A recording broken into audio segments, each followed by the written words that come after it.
അള്ളാഹു സുബ്ഹാനഹു വ തആല കലാഭവൻ നവാസ് എന്ന ആ സഹോദരൻ അള്ളാഹു മഗ്ഫിറത്തും റഹ്മത്തും അള്ളാഹു പ്രദാനം ചെയ്യുമാറാകട്ടെ.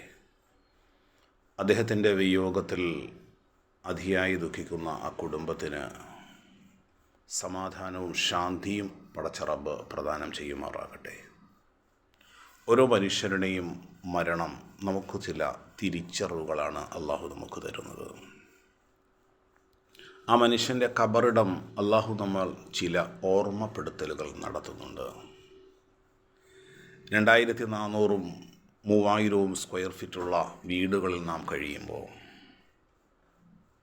എത്ര വലിയ സമ്പന്നനും എത്ര വലിയ ദരിദ്രനുമാണെങ്കിലും ആ ചെറിയ ഇടുങ്ങിയ പ്ലേസിൽ നാം ഓരോരുത്തരും പോകേണ്ടതാണ് എന്ന ഒരു ഓർമ്മപ്പെടുത്തൽ. വെറും 51 വയസ്സുള്ള ആ ചെറുപ്പക്കാരൻ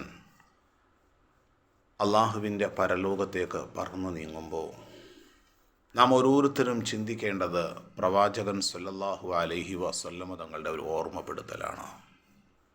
ഇദാ അസ്ബഹത, നേരം വെളുത്ത് എഴുന്നേറ്റാൽ, ഫലാ തന്തളിറിൽ മസാ, വൈകുന്നേരം വരെ ഉണ്ടാകുമെന്ന് നീ ഒരു ഉറപ്പും കൊടുക്കരുതേ. ഫൈദാ അംസൈത, ഇനി നീ വൈകുന്നേരത്തിലേക്കായാൽ, ഫലാ തന്തളിറു സ്വബാഹ, നീ പ്രഭാതത്തെയും പ്രതീക്ഷിക്കണ്ട. നമ്മൾ ഈ ഷർട്ടിൻ്റെ ബട്ടണുകൾ നാം തന്നെ അഴിച്ചു മാറ്റുമെന്ന് യാതൊരു ഉറപ്പുമില്ല. നാം ഓൺ ചെയ്ത വണ്ടി അത് ഓഫാകുന്നതിന് മുമ്പ് അള്ളാഹുവിൻ്റെ പരലോകത്തേക്ക് പറന്നു നീങ്ങുമോ എന്ന് നമുക്കറിയില്ല. ആ ഏകാന്തതയുടെ ആ ഇരുള് നിറഞ്ഞ ആ ഖബറിൽ ഓരോ പലകകളും വെക്കുമ്പോൾ അതിൻ്റെ അവസാനത്തെ പലകയിലൂടെ നാം നോക്കുമ്പോൾ അതിൻ്റെ ഉള്ളിൽ ഒരു ഇരുളാണ്.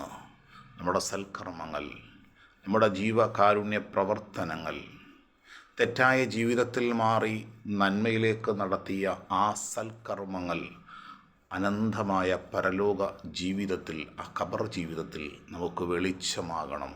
അള്ളാഹു അത് വെളിച്ചവും പ്രകാശവും പ്രദാനം ചെയ്ത് സന്മാർഗികളിൽ അള്ളാഹു നാം ഏവരെയും ഉൾപ്പെടുത്തി അനുഗ്രഹിക്കും.